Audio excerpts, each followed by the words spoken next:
বিশেষ বিশেষ খবর।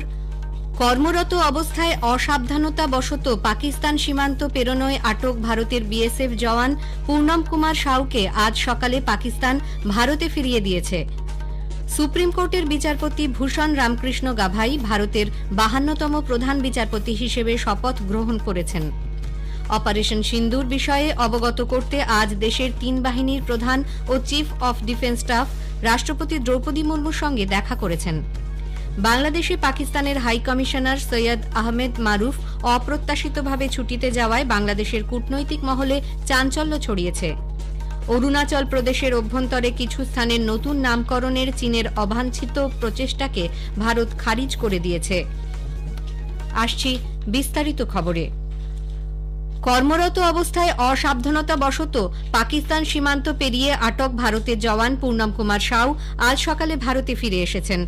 সীমান্ত নিরাপত্তা বাহিনী বিএসএফ এর এই জওয়ান গত 23 এপ্রিল পাঞ্জাবের ফিরোজপুর সেক্টরে অসাবধানে আন্তর্জাতিক সীমান্ত পেরিয়ে পাকিস্তানে ঢুকে যান। তারপরই তাকে পাকিস্তান রেঞ্জার্স বাহিনী আটক করে। বিএসএফ সূত্রে আকাশবাণীর জলন্ধর সংবাদদাতাকে জানানো হয়েছে, ওই জওয়ানকে আজ অমৃতসরে আটারি সীমান্ত চৌকিতে ভারতের হাতে তুলে দেওয়া হয়। শান্তিপূর্ণভাবে এবং এ সংক্রান্ত মান্য কার্যবিধি মেনেই এই হস্তান্তর হয় বলে জানা গেছে। ওই জওয়ান আন্তর্জাতিক সীমান্তের নিকটে কর্মরত কৃষকদের সুরক্ষা দেওয়ার কাজে নিযুক্ত ছিলেন। সুপ্রিম কোর্টের বিচারপতি ভূষণ রামকৃষ্ণ গাভাই ভারতের 52তম প্রধান বিচারপতি হিসেবে শপথ গ্রহণ করেছেন। রাষ্ট্রপতি দ্রৌপদী মুর্মু এদিন রাষ্ট্রপতি ভবনে তাকে শপথ বাক্য পাঠ করান। শপথ গ্রহণ অনুষ্ঠানে উপরাষ্ট্রপতি জগদীপ ধনখড়, প্রধানমন্ত্রী নরেন্দ্র মোদী, স্বরাষ্ট্রমন্ত্রী অমিত শাহ, প্রতিরক্ষামন্ত্রী রাজনাথ সিং, আইনমন্ত্রী অর্জুন রাম মেঘাওয়াল ছাড়াও উপস্থিত ছিলেন একাধিক কেন্দ্রীয় মন্ত্রী ও প্রতিমন্ত্রী। লোকসভা স্পিকার ওম বিড়লা, বিরোধী দলনেতা রাহুল গান্ধী ছাড়াও প্রাক্তন প্রধান বিচারপতি সঞ্জীব খান্না ও অন্যান্য বিচারপতিরা উপস্থিত ছিলেন। मैं भूषण रामकृष्ण गवई जो भारत के उच्चतम न्यायालय का मुख्य न्यायमूर्ति नियुक्त हुआ हूं, सत्यनिष्ठा से प्रतिज्ञा करता हूं कि मैं विधि द्वारा स्थापित भारत के संविधान के प्रति सच्ची श्रद्धा और निष्ठा रखूंगा। मैं भारत की प्रभुता और अखंडता अक्षुण्य रखूंगा। চলতি বছরের 23 নভেম্বর 2025 পর্যন্ত বিচারপতি বি আর গাভাই সুপ্রিম কোর্টের প্রধান বিচারপতি পদে বহাল থাকবেন। অপারেশন সিন্দুর বিষয়ে বিস্তারিত তথ্য জানাতে আজ দেশের 3 বাহিনীর প্রধানদের সঙ্গে নিয়ে রাষ্ট্রপতি দ্রৌপদী মুর্মুর সঙ্গে দেখা করেন chief of defence staff general Anil Chauhan. সামাজিক মাধ্যমে এক বার্তায় রাষ্ট্রপতি দেশের সশস্ত্র বাহিনীর বীরত্ব এবং আত্মত্যাগের প্রশংসা করেছেন। সন্ত্রাসের বিরুদ্ধে ভারতের কড়া জবাব ও উল্লেখযোগ্য সাফল্যের পেছনে সেনার ভূমিকার কথাও মনে করিয়ে দিয়েছেন রাষ্ট্রপতি দ্রৌপদী মুর্মু। অপারেশন সিন্দুরের সাফল্য নিয়ে দেশব্যাপী 11 দিনের প্রচার অভিযান শুরু হয়েছে। তিরঙ্গা যাত্রা নামের এই অভিযানের লক্ষ্য পাকিস্তানের বিরুদ্ধে ভারতীয় সশস্ত্র বাহিনীর সাফল্য তুলে ধরা। প্রাক্তন সেনা, সমাজকর্মী, সামাজিক সংগঠনের পাশাপাশি বিশিষ্ট বিজেপি নেতারাও এই কর্মসূচিতে অংশগ্রহণ করেন। চলতি মাসের 23 তারিখ পর্যন্ত চলমান এই অভিযান চলবে। অপারেশন সিন্দুর কিভাবে পাকিস্তান ও পাক নিয়ন্ত্রিত কাশ্মীরে ভারত জঙ্গি ঘাঁটি ধ্বংস করেছে, আবার পড়ছি, কিভাবে পাকিস্তান ও পাক নিয়ন্ত্রিত কাশ্মীরে ভারত জঙ্গি ঘাঁটি ধ্বংস করেছে, এই অভিযানের মাধ্যমে সেগুলি তুলে ধরা হবে।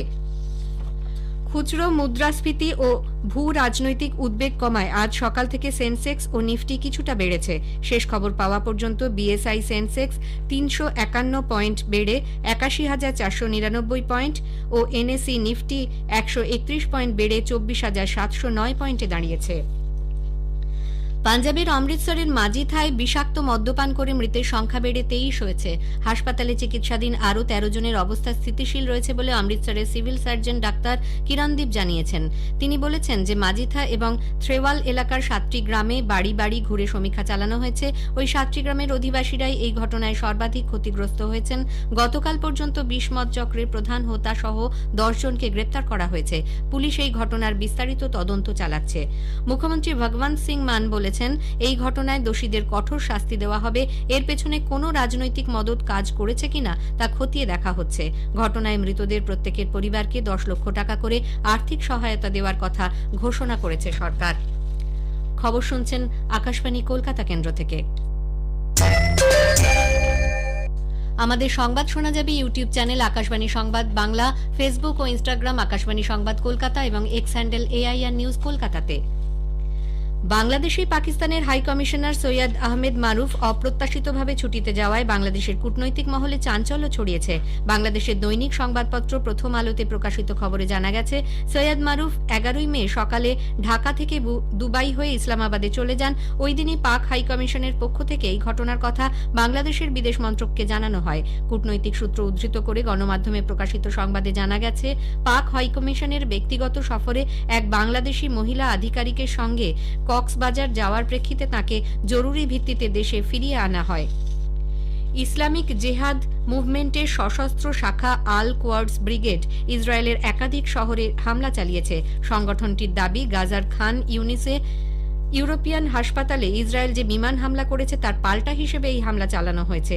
ইসরায়েলি সংবাদ মাধ্যমের প্রতিবেদন অনুসারে অ্যাসকেলন, অ্যাসদোদ সহ দক্ষিণ ইসরায়েলের একাধিক শহরে এদিন সাইরেনের শব্দ শোনা গিয়েছে।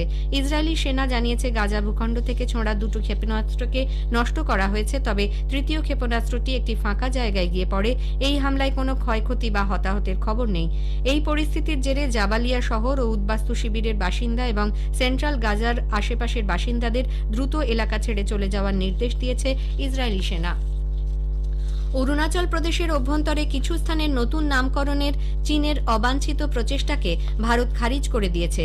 ভারতের বিদেশ মন্ত্রকের মুখপাত্র রণধীর জয়সওয়াল গতকাল সাংবাদিকদের প্রশ্নের জবাবে বলেন, চীনের এই কাজ ভারতের কাছে আদৌ গ্রহণযোগ্য নয় এবং এ বিষয়ে ভারত সরকারের বরাবরের নীতির পরিপন্থী। তিনি বলেন, অরুণাচল প্রদেশের কোনো স্থানের এই ধরনের নতুন নামকরণ কোনোভাবেই এই রাজ্যকে ভারতের অখণ্ড এবং সার্বভৌম অঙ্গ হিসেবে থাকায় বিরত করতে পারবে না। অরুণাচল প্রদেশ অতীতেও ভারতের অংশ ছিল, বর্তমানেও আছে এবং ভবিষ্যতেও থাকবে বলে তিনি সুস্পষ্ট জানিয়ে দেন। বাগিচা শ্রমিকদের দক্ষতা বৃদ্ধি করে কর্মসংস্থানমুখী করে গড়ে তুলতে রাজ্য সরকার দক্ষতা উন্নয়ন প্রশিক্ষণ প্রকল্পে এখনো পর্যন্ত প্রায় 1,90,000 বাগিচা শ্রমিক পরিবারকে অন্তর্ভুক্ত করেছে। 2024 সালের মার্চ মাস থেকে গত অর্থবছরের শেষ দিন পর্যন্ত এই প্রকল্পে 242 জন চাকরি প্রার্থী প্রশিক্ষণ নিয়েছেন বলে শ্রম দপ্তর সূত্রে জানা গিয়েছে। উত্তরবঙ্গের দার্জিলিং, কালিম্পং, জলপাইগুড়ি এবং আলিপুরদুয়ার জুড়ে থাকা বিভিন্ন চা বাগান এলাকায় বসবাসকারী যুবক যুবতীদের আধুনিক যন্ত্রপাতি ব্যবহার করে চা শিল্পের জন্য দক্ষ কর্মী হিসেবে গড়ে তুলতে এই প্রকল্পে বিনামূল্যে প্রশিক্ষণ দেওয়া হয়। কৃষকদের কাছ থেকে ন্যূনতম সহায়ক মূল্যে ধান সংগ্রহের প্রক্রিয়ায় আরও স্বচ্ছতা আনতে রাজ্য সরকার এই কাজে নজরদারির দায়িত্বপ্রাপ্ত কমিটিগুলি পুনর্গঠনের নির্দেশ দিয়েছে। জেলা, মহকুমা এবং ব্লক 3টি স্তরে মনিটরিং কমিটি পুনর্গঠন করা হবে। জেলা স্তরে জেলা শাসকের নেতৃত্বে 18 সদস্যের কমিটি গঠনের নির্দেশ দেওয়া হয়েছে। একই রকমভাবে মহকুমা স্তরে মহকুমা শাসকের নেতৃত্বে 10 সদস্যের কমিটি গঠন করা হবে। স্থানীয় সমষ্টি উন্নয়ন আধিকারিকের নেতৃত্বে ব্লক স্তরে 7 সদস্যের কমিটি গঠন করতে বলা হয়েছে। ধান কেনার প্রক্রিয়ার পাশাপাশি রাইস মিলগুলির কার্যকারিতার উপর নজরদারি জোরদার করতে 3টি স্তরের কমিটি পুনর্গঠনের সিদ্ধান্ত নেওয়া হয়েছে বলে খাদ্য দপ্তর জানিয়েছে। সুন্দরবনের লুথিয়ান দ্বীপের কাছে জঙ্গলে কাঁকড়া ধরতে গিয়ে মৃত্যু হয়েছে এক মৎস্যজীবীর। নামখানা থানার দক্ষিণ চন্দনপিড়ি এলাকার ওই মৎস্যজীবী বছর 77-এর হরিপদ সামন্তের স্ত্রীর দাবি, কুমিরের হামলায় মৃত্যু হয়েছে তার স্বামী। শনিবার স্বামী স্ত্রী জঙ্গলে দুটি আলাদা জায়গায় কাঁকড়া ধরতে যান। রবিবার দুপুরের পর স্ত্রী কাজল নৌকায় ফিরে এলেও খোঁজ মেলেনি হরিপদর। সোমবার সকালে ফের স্বামীর খোঁজে তিনি জঙ্গলে যান। তখনই একটি ফাঁকা জায়গায় মৃত অবস্থায় হরিপদর দেহ পড়ে থাকতে দেখেন। পরে বন দপ্তরের কর্মীরা ঘটনাস্থলে গিয়ে দেহ উদ্ধার করেন। এদিকে পুলিশ জানিয়েছে, কিভাবে ওই মৎস্যজীবীর মৃত্যু হলো ময়নাতদন্তের রিপোর্ট এলে তা বোঝা যাবে। মুর্শিদাবাদের উপদ্রুত শামশেরগঞ্জের আল্লামসাহি ও বাবুপুরে আবার নতুন করে আজ দুপুরে প্রচুর পরিমাণে বোমা উদ্ধারের ঘটনায় উত্তেজনা ছড়িয়েছে। বাগানের ভেতরে মজুদ বোমার সন্ধানে ডগ স্কোয়াড নিয়ে এসে তল্লাশি করছে পুলিশ। মুর্শিদাবাদের রঘুনাথগঞ্জে দুটি পৃথক ঘটনায় দুজনের মৃত্যু হয়েছে। বজ্রপাতের দুটি পৃথক ঘটনায় দুজনের মৃত্যু হয়েছে। গতকাল বিকেলে রঘুনাথগঞ্জের মোহাম্মদপুর এলাকার বাসিন্দা সাবিরুল শেখ এবং অন্যদিকে জয়ন্ত রায় নামে আরেক ব্যক্তির মৃত্যু হয়। শেষ করার আগে খবরের বিশেষ কিছু অংশ আরেকবার। কর্মরত অবস্থায় অসাবধানতাবশত পাকিস্তান সীমান্ত পেরোনোয় আটক ভারতের বিএসএফ জওয়ান পূর্ণম কুমার সাউকে আজ সকালে পাকিস্তান ফিরিয়ে দিয়েছে। সুপ্রিম কোর্টের বিচারপতি ভূষণ রামকৃষ্ণ গাভাই ভারতের 52তম প্রধান বিচারপতি হিসেবে শপথ গ্রহণ করেছেন। খবর শেষ হলো। এরপরের খবর 1টা বেজে 30 মিনিটে।